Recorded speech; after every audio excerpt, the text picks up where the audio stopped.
अपना microphone on कर लीजिए। मैं शर्मा जी का वेलकम करता हूं इस पैनल में आने के लिए। काफ़ी इंस्पायर पर्सन होंगे आप, काफ़ी आपसे लोग प्रभावित होंगे। शर्मा जी और और हम निश्चित रूप लोग से साथ में जो ईश्वर है ने अगर आपको ये चीज़ दिया कश्मीर है। की नरेंद्र जी, हम और जो है शर्मा जी कश्मीर की प्रतिष्ठापना के जो दौरान साथ साथ में पोस्टेड मैं रहे सुन हैं रहा था और हम लोगों को साथ काम मैं करने का सुन रहा मौका था मिला है।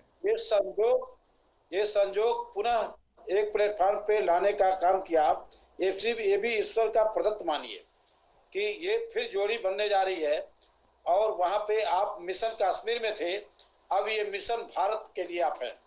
और निश्चित तौर से ये आपकी वर्दी बताती है कि आपके रगों में वो खून है जो कहीं न कहीं से हमारे कुर्बान हुए शहीदों के लिए आप थोड़ा सा समय, बेशकीमती समय राष्ट्र नीति और राष्ट्रभक्ति के लिए और राष्ट्र के लिए आप जरूर देंगे। मैं आपसे पूरी अपेक्षा करता हूं सर।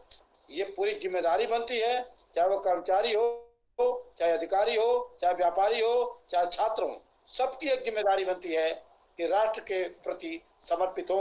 अगर माननीय मैथिली शरण गुप्त जी के नीतियां, यानी इनकी जो राष्ट्र भक्ति की जो बातें हैं, अगर वो समझ में आता है कि राष्ट्र हित में है, जनहित में है, भारत माँ के हित में है, तो यहाँ पे तो हमको अपना कुछ न कुछ समय न्यौछावर करना है और कुछ भी न्यौछावर नहीं करना है। जहाँ जिसको जो न्यौछावर करना करे, यहाँ केवल थोड़ा समय को पार्टिसिपेट करना है, अपनी बौद्धिक क्षमता को लगाना है और लोगों को जोड़ना है। और जोड़ करके इन काले अंग्रेजों को एक तरफ से 2024 में सफाया करना है, जिसका प्लेटफॉर्म कर्नाटका तैयार है। और वहीं से हम एक्सपेरिमेंट करेंगे और उस एक्सपेरिमेंट के साथ पूरे भारत में इन सारे काले अंग्रेजों को, चाहे वो कोई भी क्यों ना हो, किसी भी पार्टी का क्यों ना हो, सब सफाया होंगे। और ये आपके वजह से होगा शर्मा जी, आपके वजह से। और ईसा जी, आपकी वजह से होगा। आप इस एक ऐसी कड़ी में हैं, जितने भी पैनल में हमारे लोग जुड़े हुए हैं, ये सब आपके वजह से होगा। और जो चंद्रगुप्त आ रहे हैं उनके वजह से होगा।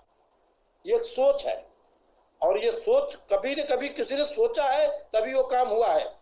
कभी एक व्यक्ति ने सोचा देश आजाद होना चाहिए और उसने आईएस को ठोकर मार दिया, और देश को आजाद करने में उस व्यक्ति की बहुत बड़ी भूमिका रही। तो इसी तरह से कहीं न कहीं आपके अंदर एक सोच है, और वो सोच यहाँ पे ला करके खड़ी की हुई है। और यही सोच एक दिन भारत का नवयुग की स्थापना होगी, और उसके कर्णधार आप लोग होंगे सर। बहुत बड़ा हम लोग शुक्रगुजार हैं ईश्वर द्वारा प्रदत्त मानव इंसान के रूप में। ईश्वरी शक्ति आप हैं, दैवी शक्ति हैं, ये मातृ शक्तियां हैं। और ये सारी की सारी, देखो जरा इनके चेहरे को देखो, इनके दिमाग को देखो, देखने के बाद आंखों से आंसू निकल जाते हैं। कितना दर्द, कितना पीड़ा है भारत की जनता, कराहती हुई जनता के प्रति।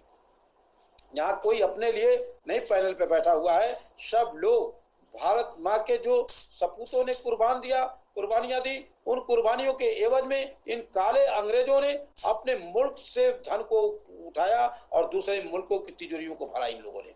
ये अंग्रेजों से भी ज्यादा खतरनाक है ये।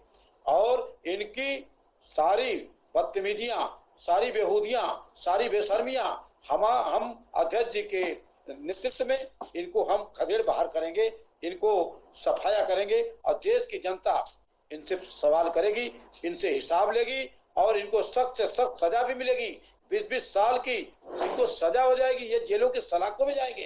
अभी तो ये सारी बातें हमारे अध्यक्ष जी बता ही नहीं रहे हैं, जो इनके अंदर चल रहा है इनके प्रति, ये सारी की सारी सजा इनको मिलेगी। और विदेशों में जो जमा धन लोगों ने किया है, रुपए पैसे नहीं शर्मा जी, मैं बता देना चाहता हूं, कुंटल के कुंटल हीरे और जवाहरात हिंदुस्तान जब देश आजाद हुआ तो इन लोगों ने ला करके लाल किले के तहखाने में रखा, और वो सारे के सारे कहां चले गए ये देशवासियों को पता नहीं है।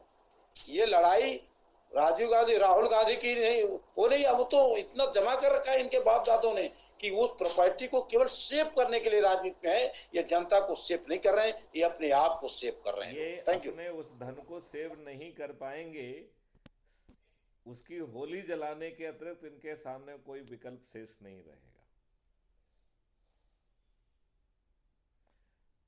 मेरे जो है रामवीर सिंह जी आए हुए हैं। पहले पहले जो है मैं के पी पांडे जी का स्वागत करता हूं, और फिर अपने साथी रामवीर सिंह जो हमारे बहुत ही पुराने और धनुर्धारी हैं, उनका ऑरेशन में वही जवानों वाला जोश है। मैं उनसे आग्रह करता हूं कि अपनी बात रखें।